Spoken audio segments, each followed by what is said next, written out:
Hello, everyone. I'm John Napolitano, CEO of U.S. Wealth Management, here with Jeff Buchbinder, VP and Equity Strategist at LPL Financial. We've got some interesting things for you today. I know a lot of you are concerned, maybe worried about what's going to happen with the election next Tuesday. What does that mean to the markets? What does that mean to your tax return? What does that mean to your life? We're here today to kind of allay your fears, hopefully help you alleviate and reduce your anxiety level, and look at some of the facts as to what's happened from 1950 to today in order to kind of make your decisions and understand that the world is not going to come to a rumbling end next week or whenever the election results are finally tallied and accepted by both candidates. Jeff, I appreciate you being here today. It's really great to see you again. Thank you for joining us. Likewise, John. Good to be with you. Thanks for having me. So I'll go ahead and share my screen here, and we'll bring up Fantastic. The presentation. So this should work. So is that showing up? Yeah, it does. It's not full screen, but I see slide number 1. Okay, there we go. Beautiful. So there you see who I am. I think you've done this before. I have done this before. So again, Jeff Buchbinder here. It's good to see some of you again. I've talked to you guys a number of times, so thanks for having me back. So I'm going to focus here on the election and really the markets and economy in relation to the election.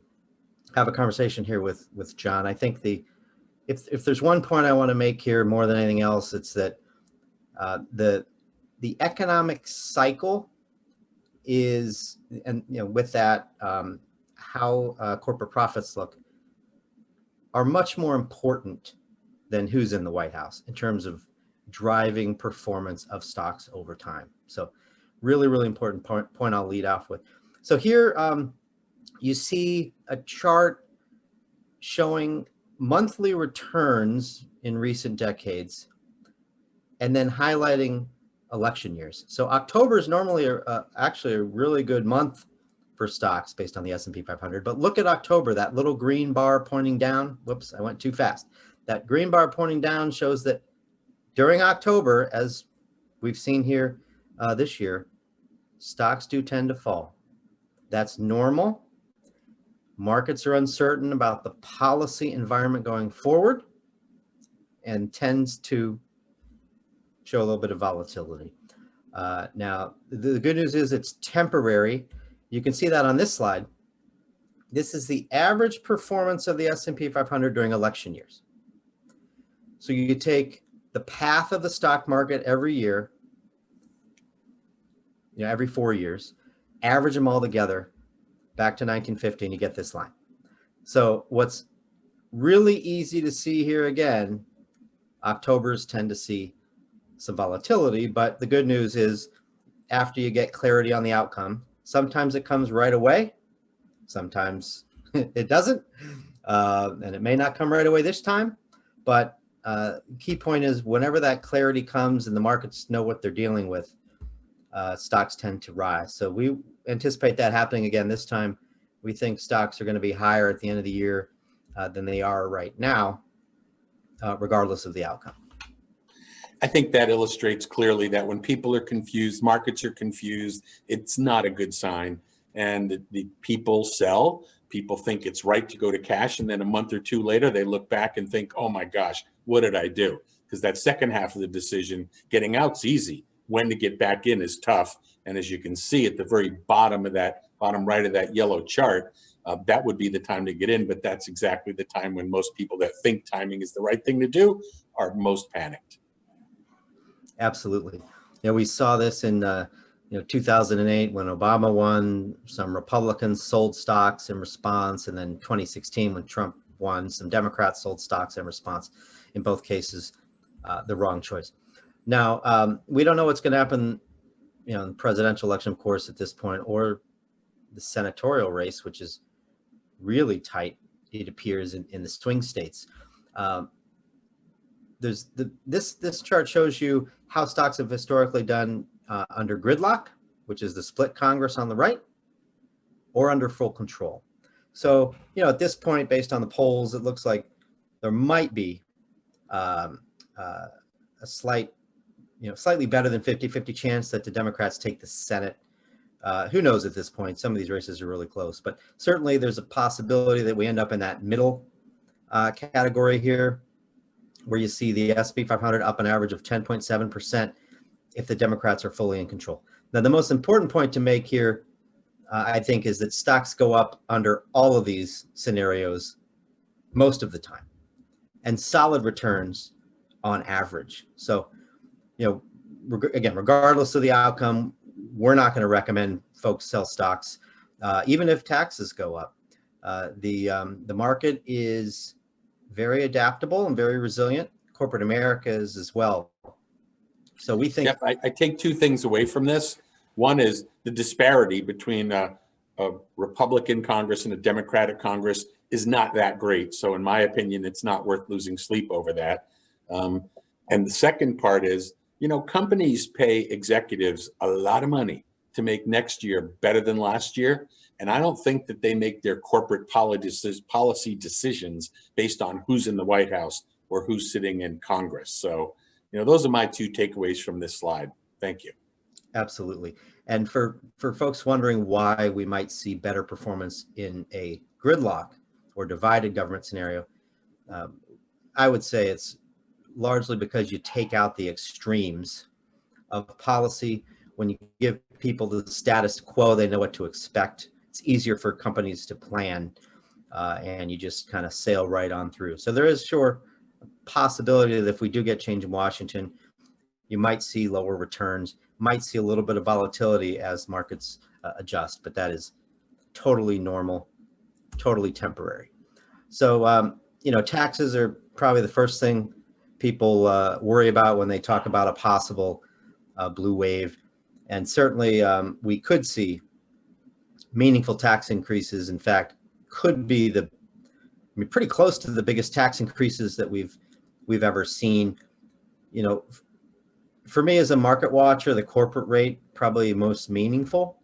If we do go from 21% to 28%, that will still be well below where we were before Trump cut that corporate rate. We were in the mid-30s. So it's clear that markets do have the ability to withstand that, but it will have a little bit of a negative impact on earnings, which will make stocks look a little bit more expensive in the short term.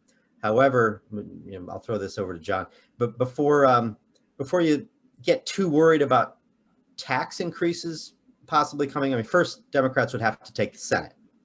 But also keep in mind that a lot of spending is going to come with these tax increases if we get them.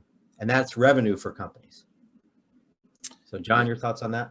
Yeah, no, completely revenue for companies. In fact, they've even said what type of spending it might be. It's infrastructure, it's healthcare, it's roads, it's bridges, it's some fundamental things that we all know have been in disrepair for decades in this country. So that will find its way down to the workers and will have an impact on GDP, probably a positive impact. Yeah, absolutely. I'll show you the spending here on the next slide. But before I do, some are worried about higher capital gains taxes. Actually, taxes, when capital gains taxes have been increased historically, stocks have been up 1 year later. You see a little bit of a mixed bag 6 months after, but 1 year later, in those, we have 4 cases in modern history, stocks have been higher. So that should be comforting. So here's the spending, right? Trillions of dollars in spending proposals to accompany the tax increases. Biden wants to raise taxes so he can fund his spending initiatives if he gets in office, right? And so here you see a lot of companies, a lot of healthcare companies are certainly going to see some revenue. Renewable energy projects, certainly a lot of companies, pick and shovel companies that are going to build out the infrastructure and potentially make our economy more green. And then you see education, housing. There's a number of areas where Biden plans to spend. This will help offset the negative impact of higher taxes on corporate profits. A lot of spending. And by the way, we're also going to get potentially, if Biden wins, a reduction or elimination of the China tariffs that Trump put in place. So that's something else to consider as an offset. So what you're looking at here is S&P 500 earnings per share this year and next year based on consensus estimates. By the way, earnings season has been really good thus far. So these numbers are even a little low. So 162 in earnings per share for the S&P next year. If you do the corporate tax hike, you go down to 146, but the tariffs come off, you go back up to 154. And this doesn't incorporate any spending. So if you get, we'll probably get a fiscal stimulus package in early 2021, and we'll get all this spending to accompany the tax hikes that Biden wants to do.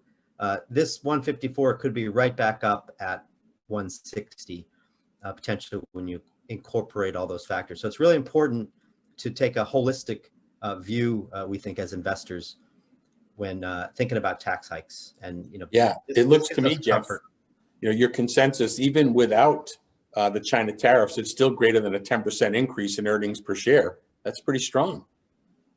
Absolutely. Well, because we're coming out of a recession, and you know what happens when you come out of a recession and you see massive GDP growth like we saw in the report yesterday, you get an earnings rebound. And so, yes, we are very confident that we'll get a strong earnings rebound in 2021.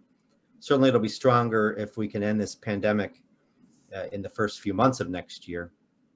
But either way, we are poised for much better earnings next year. Again, no matter what the political environment looks like. So, you know, here again, we don't know which way this is going to break. But if we do get a Biden White House and a Democratic Senate, a Democratic sweep, that means we will probably get those tax increases. Some of the spending I just showed you. You know, there's another question of whether the filibuster goes away.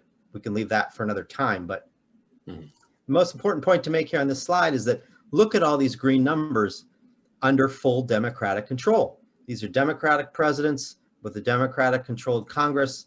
And you see 83% of those years were up, and they were up really strong, you know, an average of 13%. So, you know, not only, you know, not only good performance, but better than you normally get in any random year.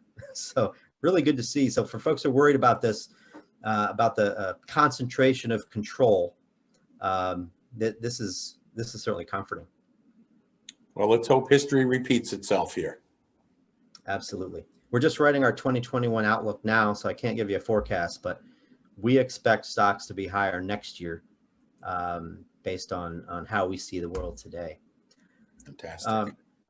Yeah, absolutely. And that's the pattern you see early in business cycles. That's where we are, just coming out of recession. So these next couple slides just show you some policies. We mentioned a couple of these already. But, you know, in a Biden win, infrastructure almost certainly happens. It might happen if Trump wins too.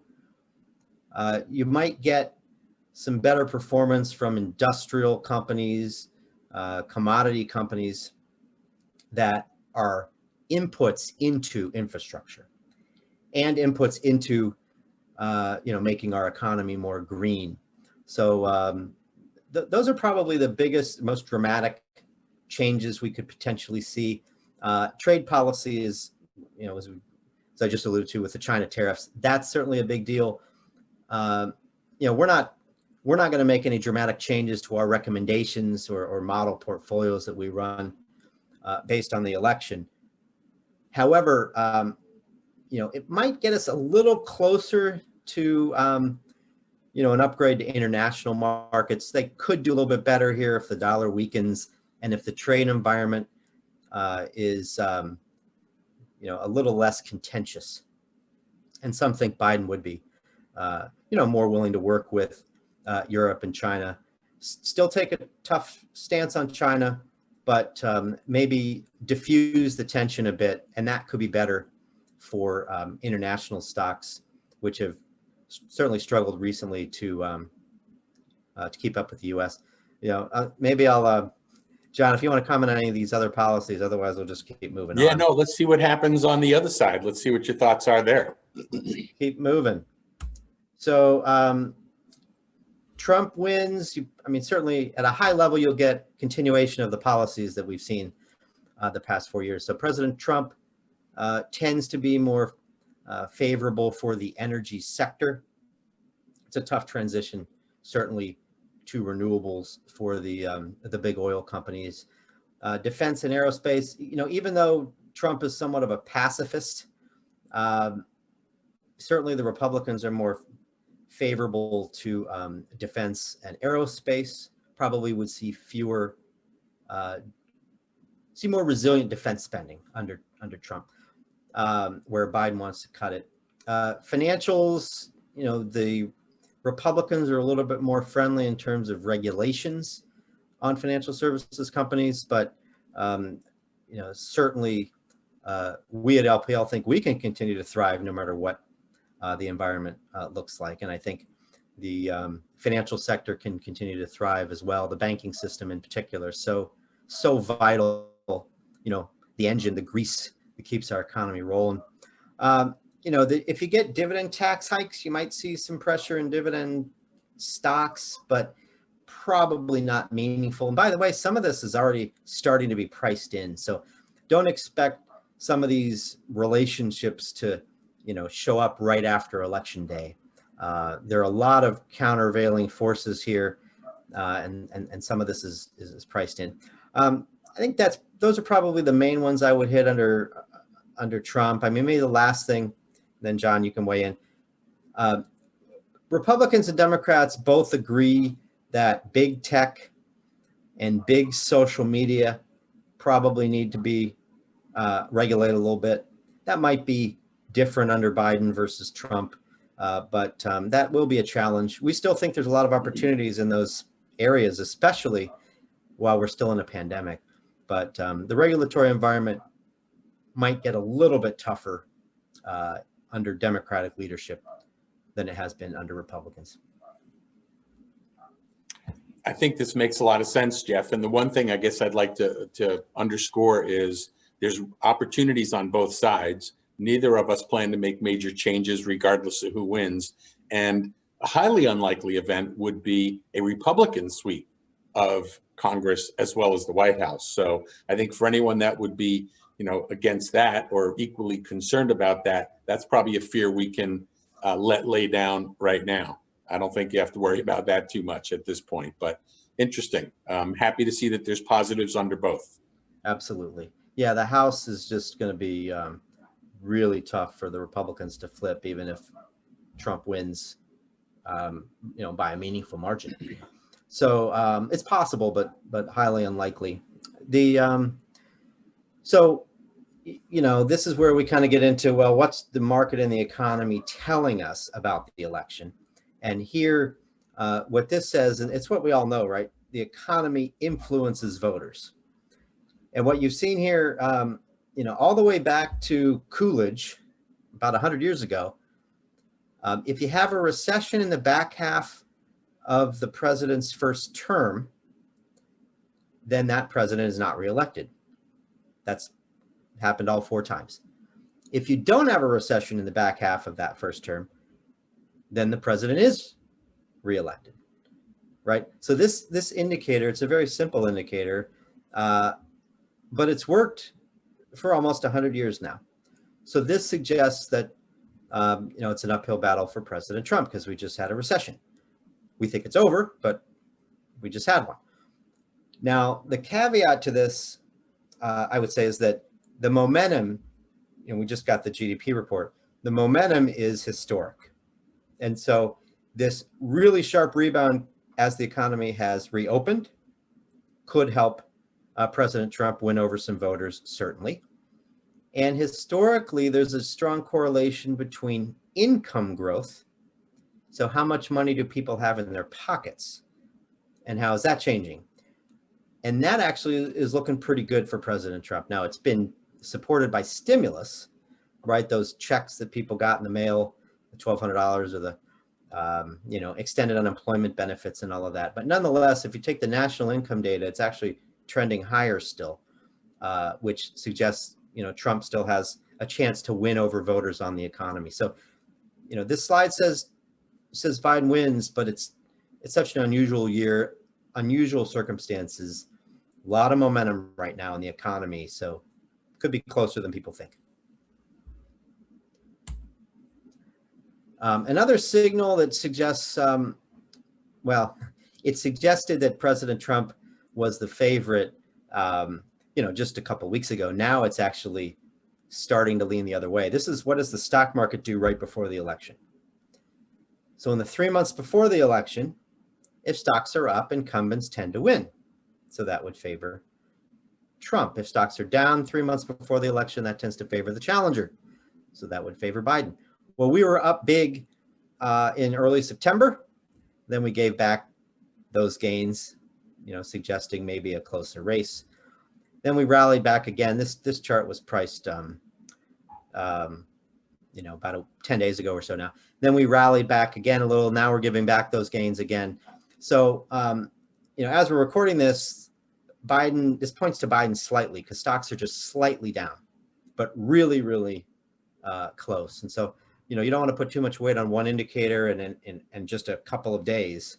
But if stocks, rally back on Monday ahead of the election, that potentially could be a positive sign. If they don't, positive sign for Trump. If they don't, you would say this indicator would favor Biden. A lot of people are also looking at, how renewable energy stocks are doing, and they're actually doing pretty well. Those tend to be, Biden favored. So, that suggests possibly, Biden a favorite. So those are some of the indicators we're watching. Again, mixed signals, maybe a tiny bit pointing to Biden at this stage, but pointing to a close race. So let's turn to, more forward-looking. This is what happens the year following a re-election. So if Trump wins next year, you could expect an average of 10% gains for the S&P 500, 71% chance of a positive return, right? We would definitely take that if that is indeed what we get. But I'll emphasize again, and I know John agrees with me on this, the economy and what companies are doing matters much more than who's in office. So this is, this suggests incumbents tend to do pretty well.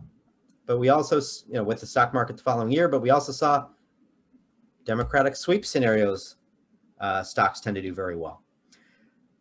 Now, this is the other side of the table I just showed you. This shows you how stocks have done after incumbents have lost, essentially. You have a new president.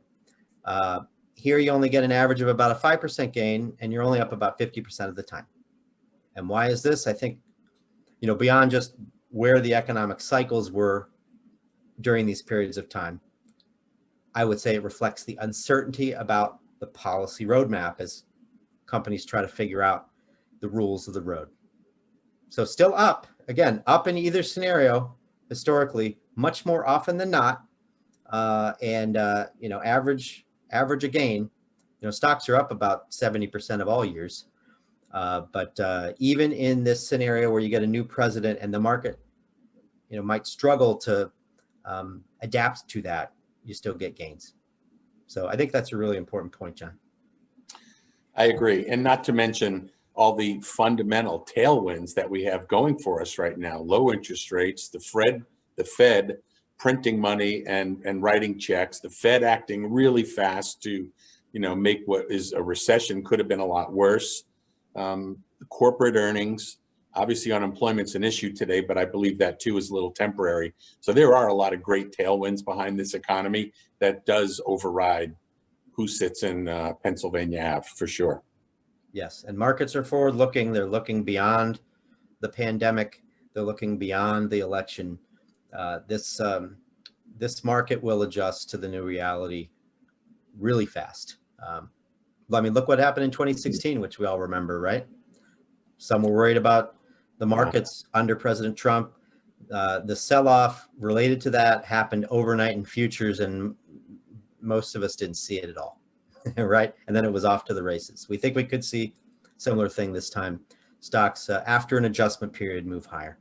So that's all I have for slides, John. We'll, of course, show these important disclosures, as we always do. Wicked important. Wicked important disclosures. We'll all read every word. So thanks to you, John, for having me on. Great conversation, and looking forward to talking to you again soon. And I hope all of your clients watching enjoyed the presentation.